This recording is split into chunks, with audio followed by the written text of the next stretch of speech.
fingers are in the lens. Incorrect. We have a cameraman today. He's doing some training. But anyway, hi everyone. I know I'm a bit late making my video. A lot of stuff's been going on the last couple months.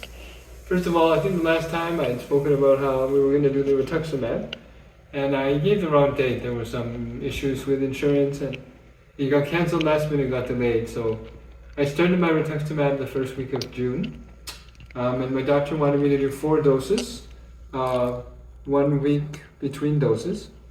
And so the first dose went pretty well. We were in the infusion center like the whole day, 8 hours. They call it desensitization protocol, where they just do the infusion much slower. And apparently they don't do a lot of them, even though this is a big infusion center. So, everyone on the staff knew about it. They assigned me the head nurse as my infusion nurse. And even the pharmacist was actually checking in on me. I'd never seen the pharmacist in the infusion center before. But this day he came by 3 or 4 times, and everyone was very curious as to how it would go.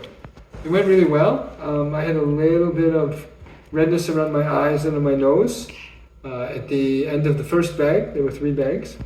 They gave me some steroids, and maybe 20 minutes later, all the redness was gone. And I finished the infusion with no problems and went home. Then the second week, they did the infusion a little bit faster. It was still kind of a desensitization. It wasn't normal speed. But again, I had no problems. And so they said, well, for the third infusion, they're going to try to do it at the regular slow speed, which is like 3.5 hours or something. Unfortunately, after the second infusion, it was like 2 days later, I ended up having an issue, and I had to go to the hospital. I have some pictures to show, some issues I was having with my ankles. It was very weird. So we had the infusion on Wednesday, and then on Friday night, my ankles started to feel a bit tight. This was like 7 o'clock at night. By bedtime, they felt severely sprained, and they felt like people were twisting them all the time, both of them. So I really didn't sleep well on that Friday night. And then on Saturday, the whole day it didn't really get better. We had called some of the after-hour doctors, and they said, this doesn't sound like a real side effect of your infusions. Try some Tylenol. So I tried some extra Tylenol, and I felt like it kind of dulled the pain a little bit for like 2 or 3 hours, but then it came back. So Saturday afternoon, it was just unbearable. I was kind of like whimpering in pain. So we went to the ER. This began a very interesting episode.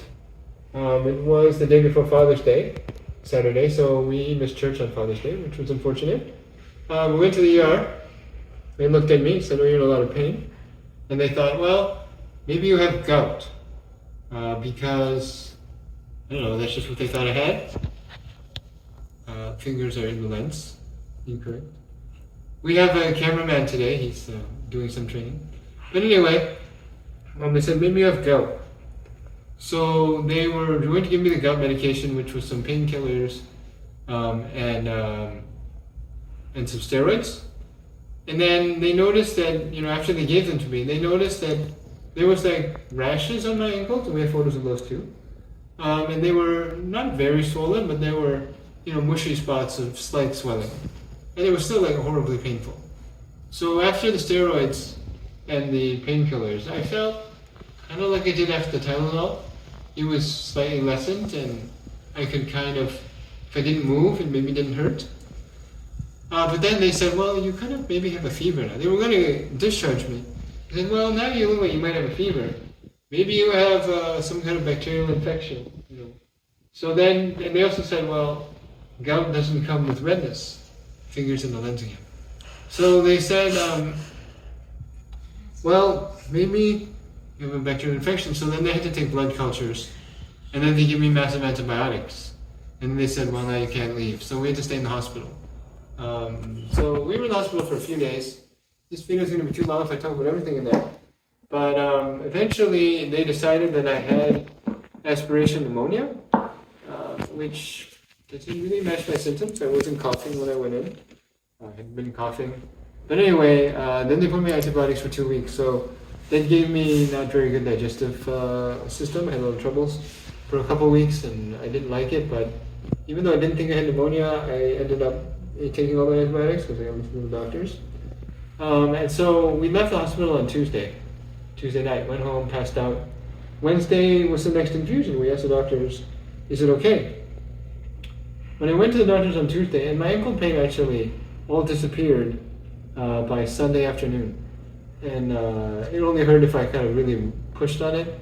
And by the time Monday afternoon, Monday evening, the ankles were totally fine. But they had like weird bruising looks on them. Like if a sprained ankle healed, there was like purple patches around my ankles. And then, Wednesday was the next infusion, so we called and I said, can we still do it? And they said, yeah, probably, we think it's fine. So we went in and did that infusion at, in the 4.5 hour time frame, and it was totally fine. Nothing, no reactions, everything was great. So, unfortunately, then on the weekend, I don't know what day it was, Saturday or Sunday, I developed hives. And they were all over my body, they moved around. They weren't as itchy as when I had them 2 years ago, so I was able to kind of live with them. But they would show up and then they would move, and there'd be a huge bunch on my legs and a lot on my chest, and then they would go away. So by the time we started the next infusion, there were no hives. And so now this was the 4th infusion. It was done on a Thursday, I think. And I believe they delayed it for a week because we told them about the hives. So now it was the 5th week instead of the 4th week. Did the last infusion, and we got through like 1.5 bags or so, or just over 1 bag, and then the hives came back, full body hives. Gave me a bunch of stuff to make the hives go away, and they said, well, we'll stop for today. If the hives are gone by tomorrow morning, we'll try again. So we went home with a lot of hives, and we went back, and the Friday morning there were no hives. So they said, okay, we're going to do the infusion. So I did the infusion, and then after, it didn't really work too well. We ended up with hives pretty early on. So they gave up, but they said, you got 3.5 doses, which is a lot of drug. Normally I think you only get 2 doses. So we're going to see how it goes. So I'm pretty happy with 3.5 doses. 2 years ago I only got 1. And my doctor has also decided I don't need to be on IVIG for now. So I'm going to have to figure out how to get my port flushed, because I'm not doing any infusions until kind of January is when I would do another Rituximab infusion. Updates on how I'm feeling since I've been on Rituximab. I felt like little things have improved. I mean, the hospital stay kind of put a wrench in things because that kind of sets you back. I've been eating a lot more since I started Rituximab. I think I'm a bit heavier.